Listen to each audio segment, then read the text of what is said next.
Hello, I'm Mario Cordero, Executive Director of the Port of Long Beach.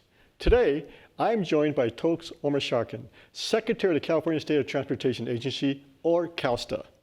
CalSTA's mission is to develop and coordinate the policies and programs of the state's transportation entities to achieve the state's mobility, safety, and air quality objectives from its transportation system. The agency's vision is to transform the lives of all Californians through a safe, accessible, low-carbon, 21st century multimodal transportation system. Secretary Omishakin was appointed by Governor Gavin Newsom in February of 2022. He brings a lot of experience to the position, with almost 2 decades in the transportation industry. Most recently, he served as Director of Caltrans, the California Department of Transportation. At Caltrans, he managed a $17 billion budget, oversaw 50,000 lane miles of highway, 20,000 bridges, and more than 400 public airports, among other responsibilities. A native of Tennessee, he also worked for the Tennessee Department of Transportation. Welcome, Secretary Omishakin.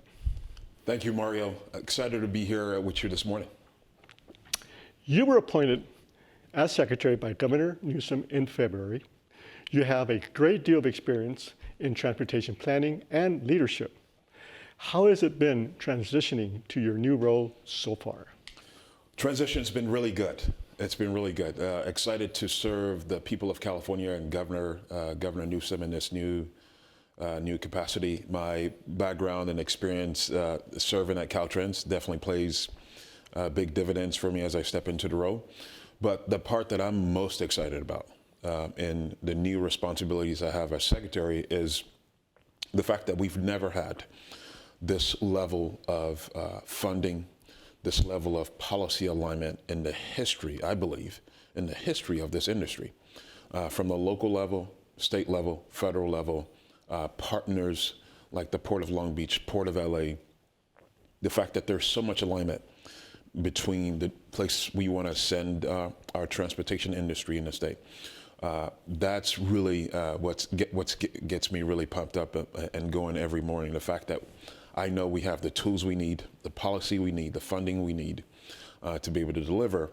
But the challenge on the horizon is the fact that we have equity needs in the state, that there are people that have been marginalized by some of the transportation decisions we've made in the past that we need to make sure we take care of, and the fact that we have climate challenges as well. More than any other state, the transportation sectors had significant impacts on air quality and the environment. And so we get a chance, all of us as partners, to change some of that with the policy and funding alignment we have today. Well, Mr. Secretary, I agree with you 100%. And for all the reasons you stated in terms of what brings us, ports, the state of California, all the stakeholders in transportation, particularly the whole question of equity with regard to transportation planning. I'm very proud that the Port of Long Beach is definitely in tune with all that you just mentioned. So it's an exciting time for the state of California and us stakeholders in the transportation system. You've said CalSTA's plan is to put out a call for projects next month for the new port and freight infrastructure program and award funding by the end of the year. What were your agency's guiding principles in writing the guidelines for the program?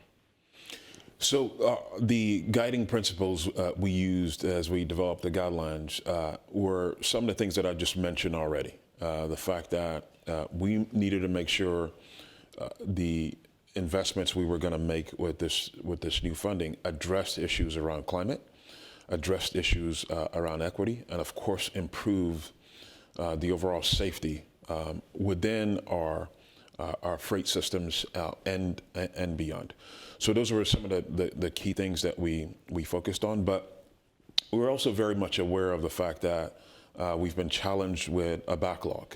And so any efforts to improve capacity within the supply chain, efforts to improve efficiency within the supply chain, specifically at our ports, those are some of the key things that we wanted to make sure we highlighted. And by the way, I would say this is unprecedented, the amount of funding that the governor and the state legislature has put towards this particular issue. They recognize how important, Director, they recognize how important your industry is to not only the economy of Southern California and the state, but they recognize how important it is to the country and even globally.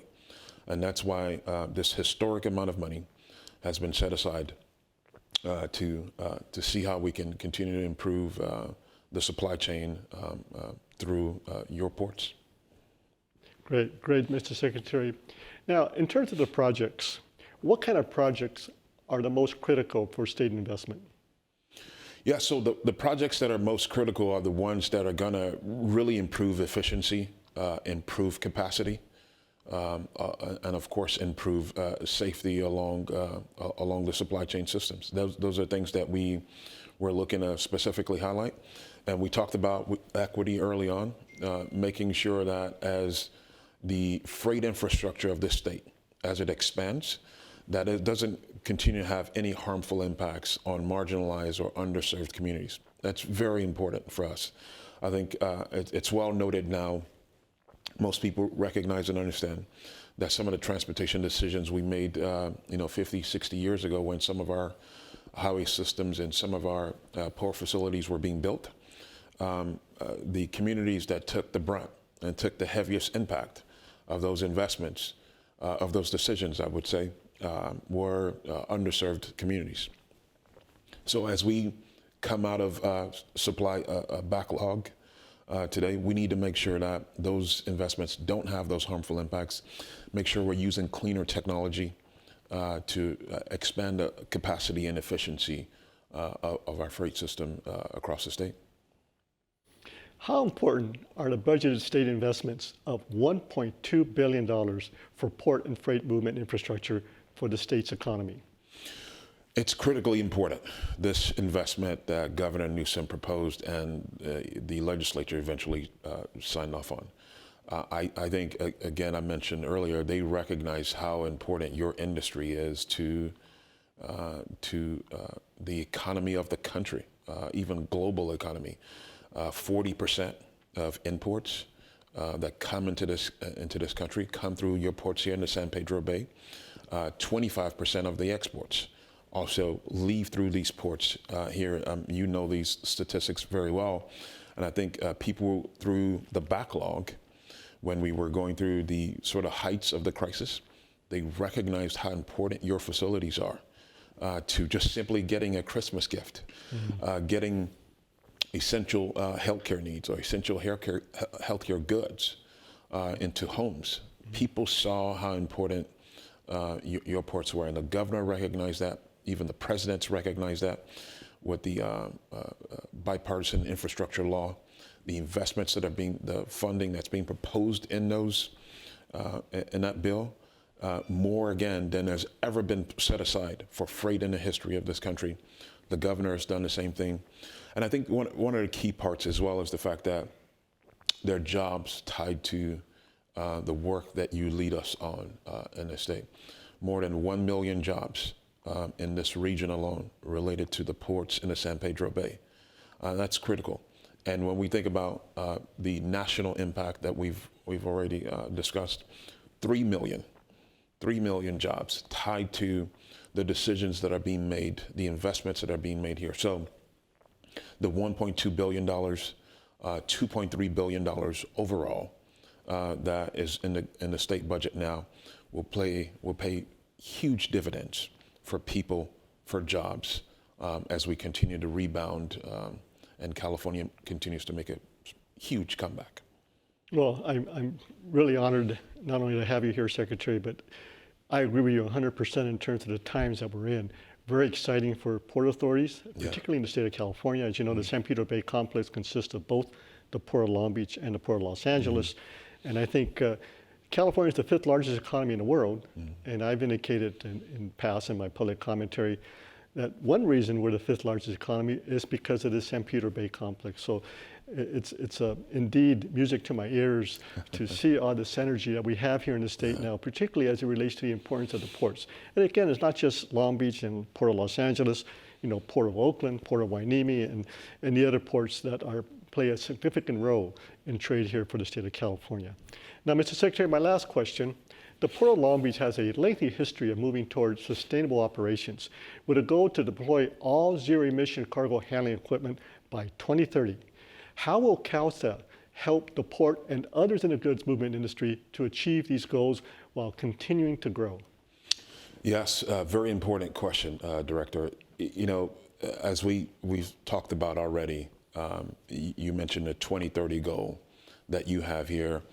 Governor Newsom has put out an executive order that says by 2035, all light duty vehicles sold in California need to be ZEV, zero emission, by the year 2035.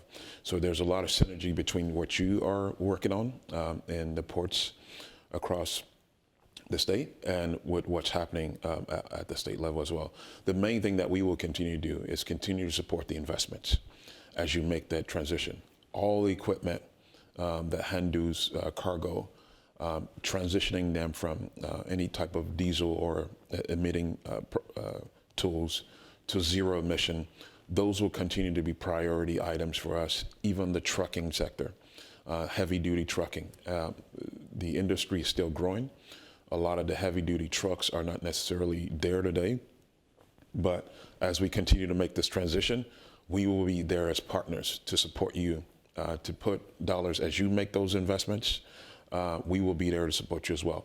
I will add, we talked about this already, but I will add that, again, the federal government is going to be key in this as well. The investments you're making, we as a state and the federal government, the bipartisan infrastructure law has a plan in it called the NEVI that each state was required to develop and submit. We submitted it in conjunction with the California Energy Commission and CARB, the Air Resources Board. We worked to develop it together, submitted it on August 1st. That NEVI plan is essentially our plan for electric vehicles or energy efficient vehicles for the entire state. And so in partnership with you, as dollars come from the federal government through that NEVI plan, we will make sure that entities like yours, we partner together to disperse those funds and put those funds to good use. So the partnership is going to be critical, and we will continue to be that with you as we move forward. Well, Mr. Secretary, thank you for mentioning the federal government, because among the factors that makes it such an exciting era at this point, it's not just the collaboration that we're having within California, but the collaboration we're having with the federal government and the administration. You know, one of the exciting concepts that I'm very excited about is the C-SCAN concept. And it goes to your point, of which we all agree, that you know, the supporting of environmental and community development with regard to our transportation planning and how that impacts the communities and the whole question of equity. So I think, again, very on point in terms of the focus here. So I am very excited going forward in terms of what we're going to be able to do here in the state of California, particularly because of your leadership at CalSTA. So again, thank you so much for joining us. And again, looking forward for the Port of Long Beach and the San Pedro Bay complex with our colleagues at the Port of LA to make this container gateway not only remain the most significant and largest gateway in the state of California or in the US, but also one that really exemplifies sustainable development and how we use the concept of equity in moving cargo. So thank you so much, Mr. Secretary, for joining us. Absolutely. Thank you for inviting CalSTA to be here today, and appreciate the partnership. Again, like you mentioned, the federal, the state, and the regional, local business sector all working together. We can get there to improve the transportation sector for the state and for the people of California. Thank you. And that's it from the Port of Long Beach, the Port of Choice.